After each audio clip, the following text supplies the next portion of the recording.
우리가 입는 옷의 신축성을 만드는 소재, 스판덱스 분야에서 세계 1위를 차지하고 있는 기업이 있습니다. 바로 효성 TNC입니다.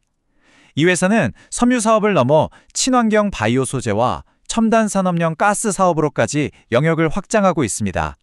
오늘은 효성 TNC에 대해 하나씩 살펴보겠습니다.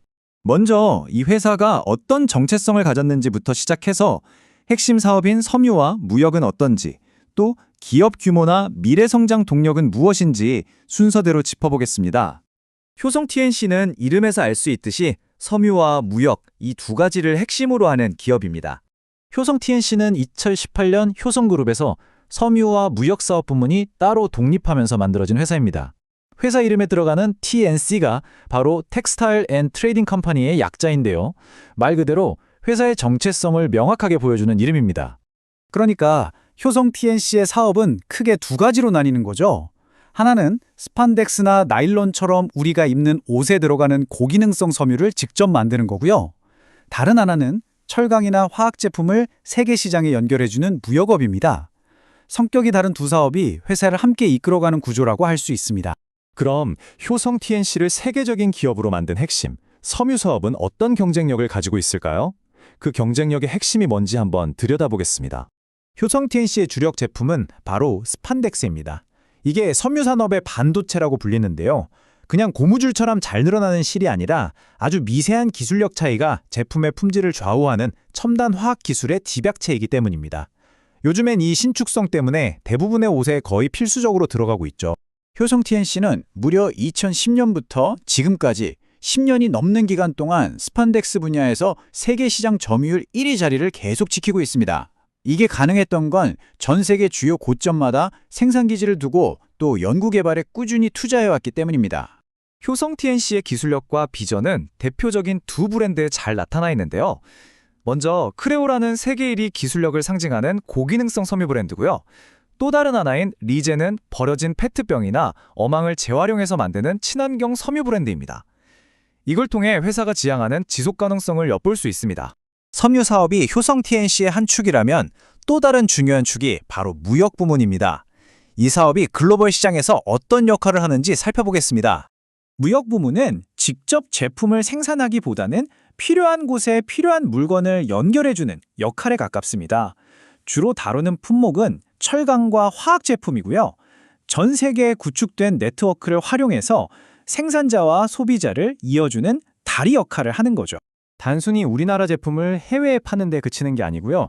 예를 들면 베트남에서 생산한 제품을 인도에 판매하는 것처럼 해외와 해외를 직접 잇는 3국 간 무역 비중을 계속 늘리고 있습니다.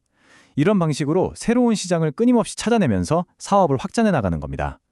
자, 그럼 이 회사의 실제 규모는 어느 정도일까요? 숫자를 통해서 효성 TNC의 현황을 객관적으로 살펴보겠습니다. 기준은 2025년 3분기 누적 실적입니다. 2025년 1월부터 9월까지, 그러니까 3분기까지의 누적 매출액이 약 5조 8,517억 원입니다. 그리고 회사가 보유한 총 자산, 그러니까 공장이나 설비, 현금 등을 다 합친 규모는 약 5조 7,160억 원 수준입니다.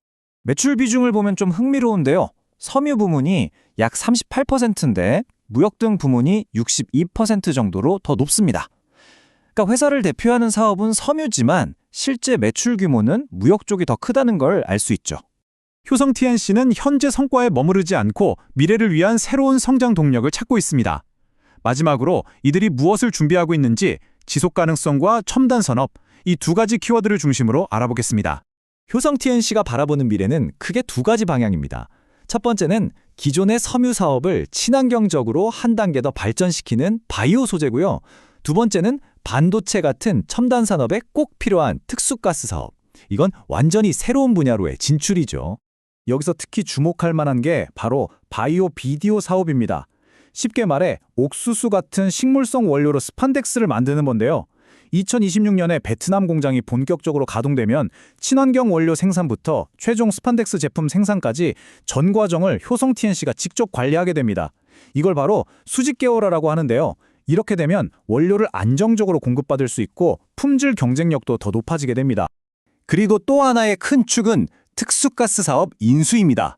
이걸 통해서 반도체 공정에 필수적인 산불화 질소, 즉 NF3 가스 생산 능력 기준으로 단숨에 세계 2위 기업이 됐습니다. 정리하자면 섬유라는 전통적인 강점에서 시작해서 친환경 소재 그리고 첨단 산업 부품까지 사업 영역을 넓히고 있는 거죠. 이렇게 효성 TNC는 보이지 않는 곳에서 세상을 움직이며 계속해서 변화하고 있습니다.